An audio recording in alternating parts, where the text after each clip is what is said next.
Et là, il a commencé à me choper par le col. Il commençait à me mettre que des coups. Il mettait des coups partout, dans mon ventre. Il mettait des coups de genoux. Je trouve ça incroyable que nos frères risquent une jambe, une oreille ou leur vie à chaque fois qu'ils mettent le pied dehors et qu'ils aient jamais le droit au bénéfice du doute. Si t'es musulman, noir, arabe, et que t'es dans la rue, et que tu vois les keufs, ça te passe, tu vois, tu le sais, tu le sens. À la ZEP, on relaie des témoignages, des histoires, des vécus. Mais parfois on les compile. Bienvenue sur Sample, le podcast qui mélange, superpose et confronte les voix des jeunes pour donner à entendre notre société. Et aujourd'hui, je vous propose d'aller voir celle que l'on refuse trop de voir, celle des violences policières. Car oui, c'est une société à elle toute seule, avec ses victimes, ses bourreaux, ses témoins impuissants et son système qui lui permet de pérenniser. Moi, c'est Amadou, et avec Jérémy, Yasmine et Malik, on va vous partager le quotidien de milliers de jeunes de banlieue en France. C'était un été, il n'y a pas longtemps de ça. J'allais manger avec un pote à moi. Et on marchait dans la cité pour aller manger. Et maintenant, on passe sur un terrain de stup. Ça veut dire, on passe, on check des amis. Et il y a des policiers qui viennent nous interpeller. Ils nous mettent tous en ligne. On comprend pas pourquoi. Nous, on dit qu'on va manger. Ils veulent pas nous écouter. Ils nous ont mis en ligne. Ils commencent à fouiller tout autour. Pendant au moins 45 minutes, on est resté debout là. Et maintenant, il y a des policiers qui ont essayé de nous intimider, demander qu'est-ce qu'on faisait là. Nous, on dit on allait manger. Ils ne croyaient pas. C'est-à-dire maintenant, ils ont vu que moi et mon pote, on se laissait pas faire. Puisqu'on n'avait rien à voir là, on n'avait rien à faire là. Ça veut dire qu'il y a un policier qui a essayé de m'intimider, ça n'a pas marché. Il m'a mis une gifle. J'ai pas compris pourquoi. Je lui ai demandé, monsieur, pourquoi vous me giflez? Il m'a dit, si tu continues à faire le show encore, je vais t'en remettre une deuxième. Et si tu continues encore à parler, je te ramène derrière le bâtiment et je m'occupe de toi. C'est exactement ce qui est arrivé à Sofiane, un habitant des Ulysses le 24 mars 2020. La police l'a tabassé sous un Porsche après un contrôle.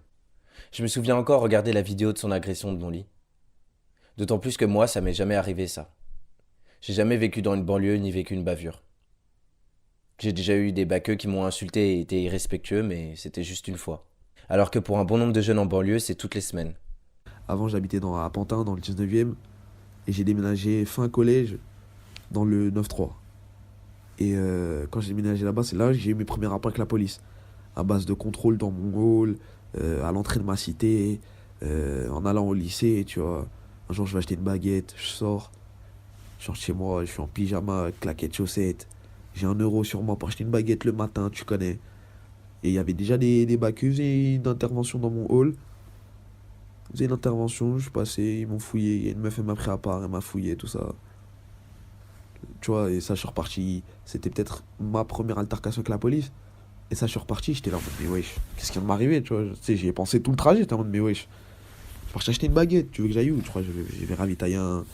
Je vais rechercher la bonbonne. Bah non, je vais acheter une baguette, j'ai 1 euro sur moi, tu vois. Ensuite, les policiers ils ont rien trouvé. Ils nous ont menottés. Tout le monde a demandé pourquoi, tout le monde était choqué. Ils nous ont demandé pourquoi vous les menottez, ils ont rien fait et tout, ils passaient juste par là. Les policiers ont dit c'est pas votre problème, ils nous ont embarqués dans la voiture. Pendant que je me faisais menotter, il y a des petits qui m'ont vu, des petits que je suis coach de basket, il y a des petits de la cité, il y a des darons de la cité, ils m'ont vu en train de me faire menotter. Voilà, déjà ça donne déjà une très mauvaise image de moi. Par ma fenêtre, des violences policières, j'en ai tellement vu qu'aujourd'hui je peux plus les compter. Par exemple, il y a quelques jours, en plein confinement, un des jeunes dont j'étais l'animatrice au club ado de ma ville s'est fait frapper et ensanglanter par la police alors qu'il revenait simplement de ses courses. Il a fini à l'hôpital avec des points de suture derrière l'oreille. Je trouve ça incroyable que nos frères risquent une jambe, une oreille ou leur vie à chaque fois qu'ils mettent le pied dehors et qu'ils aient jamais le droit au bénéfice du doute. Ensuite, menotté dans la voiture, il y a le policier qui commence à me dire je demande pourquoi vous m'arrêtez, monsieur, j'ai rien fait du tout. Et maintenant, il sort des stupéfiants de sa poche et il me dit que je vais dire t'as vu ça sur toi. Je me suis affolé dans la voiture, j'étais menotté, je commence à dire qu'est-ce que vous racontez, j'avais pas ça sur moi, arrêtez de mentir, ça vous rapporte quoi. Et ensuite, ils m'ont ramené au commissariat et ils ont commencé à me dire que voilà, et on a trouvé avec ça sur lui, il est en train de vendre. Il a jeté ça derrière un compteur, ils ont inventé une petite histoire. Un jour, avec des potos, tu sais, on sort d'une soirée, on n'a rien sur nous. Franchement, une petite soirée, il devait être 2 heures, 1 heure. On sort d'une petite soirée, on marche dans la rue. On n'a rien sur nous, à part quoi? 2 bouteilles d'Ice Tea. Mes potos, ils avaient 2, 3 clopes, normal. On marche et on se fait tous contrôler contre un mur. Et on a tous fini au poste. Le lendemain matin, c'est les parents, ils sont venus chercher, t'as vu. Mais on était juste là au mauvais endroit, au mauvais moment. Après, ils m'ont ramené en salle de fouille. pour me fouiller, pour voir si j'avais rien sur moi. Ensuite, ils m'ont fouillé. Pendant qu'ils me fouillaient, il y a un policier, il a fermé la porte. Et là, il a commencé à me choper par le col. Il commençait à me mettre que des coups. Il mettait des coups partout, dans mon ventre. Il mettait des coups de genoux, sans viser ma tête. Il touchait que mon torse et mes jambes.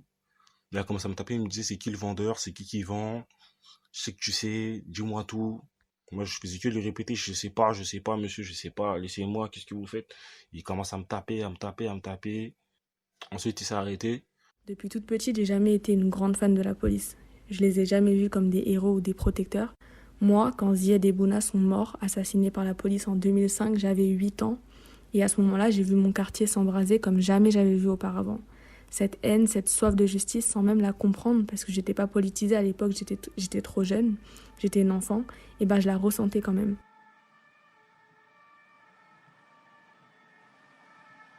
Moi, à 8 ans, je me préoccupais plus de qui m'avait volé mes billets. Je me suis toujours demandé pourquoi certains jeunes vivaient une enfance si différente de la mienne. Et pourtant, j'ai jamais été très aisé. Mais peut-être que la question n'est pas plus la richesse que le territoire ou la couleur de peau. Si ça avait été un groupe de blancs, ça serait jamais arrivé parce que concrètement, les blancs et les renois, les mecs de banlieue et les parisiens, ils sont pas traités pareil en fonction de leur couleur de peau. Si t'es musulman, noir, arabe et que t'es dans la rue et que tu vois les keufs, ça te passe, tu vois, tu le sais, tu le sens. Tu dis, dans ta tête, ça notifie, tu dis, oh, il y a les keufs, tu vois. Alors que si tu viens de Paris, t'es un petit blanc, tu vois les keufs, tu calcules même pas, tu vois. Alors qu'un Renoir, il va croiser 3 fois les keufs, il va le savoir, tu vois. Il va dire aujourd'hui j'en ai croisé 3. En tant que femme, c'est vrai qu'on est plutôt en position de témoin face à tout ça. On est par nos fenêtres en train de bouillir quand il se passe quelque chose en bas, ou alors devant nos téléphones, la boule au ventre quand ça se passe ailleurs, dans d'autres quartiers. À chaque violence policière, c'est pareil, on a la haine, on a la rage, parce qu'il s'agit de nos frères et qu'on se sent responsable, on a envie de les protéger, forcément. Moi-même, j'ai des grands frères et à chaque fois qu'il se passe quelque chose, je me dis que ça aurait pu être l'un d'eux et qu'à tout moment, le prochain, ça peut être l'un d'eux. Pendant le confinement, moi t'as vu, je suis un mec, je vais pas mentir, j'avoue, je cours pas. Mais je suis parti courir aujourd'hui parce que je fais du sport. Mais jamais je sors courir, tu vois. Je sors tranquille chez moi. C'est pas. J'arrive dans une rue piétonne, à 2 pas de mon ancien collège. Et je vois, il y a grave des blancs dehors, des enfants qui jouent ensemble à la corde à sauter, des blancs qui dansent ensemble, tu vois, des parents avec leurs gosses et tout. Je cours, j'entends des cris, je me retourne, il y a une patrouille. Je me dis, ok, y a pas de souci, j'enlève un écouteur. J'avais rien sur moi, pas de poche, tu vois. Il vient, il me plaque contre le mur violent. Devant les gens, tu vois, devant les gens, il me plaque contre le mur violent. Il me fouille, il me dit, t'as rien sur toi. Je sors mon attestation, il était dans ma coque. J'étais prêt à partir. Au final, ça va, rien. On laisse repartir, c'était un simple contrôle. Mais le contrôle, il était rude, t'as vu, il avait un petit bleu au niveau du crâne, t'as vu. Et il m'a fait asseoir avec les menottes sur le banc, avec mon pote. Et maintenant, mon pote, vu qu'on allait manger, il avait mis 10 euros dans sa chaussette. Donc le policier, il a vu les 10 euros, il a dit pourquoi tu caches 10 euros dans ta chaussette? Il lui a mis une gifle. Mon pote, par la suite aussi, il a porté plainte, mais bien sûr, sa plainte a pas eu grand effet. Le policier, il a rien du tout. Et ça, c'est très souvent le cas. En 2017, le média Street Press sort une enquête et révèle qu'en 10 ans, alors que 47 personnes sont mortes liées à des violences policières, aucun fonctionnaire n'a fini en prison. Des non-lieux, des classements sans suite, du sursis, mais jamais la prison ferme. Alors que Amadou, Adama, Bertrand, Lamine, Pierre, Babacar et beaucoup trop encore, eux, sont morts. Alors comment on fait? Comment on brise le cycle?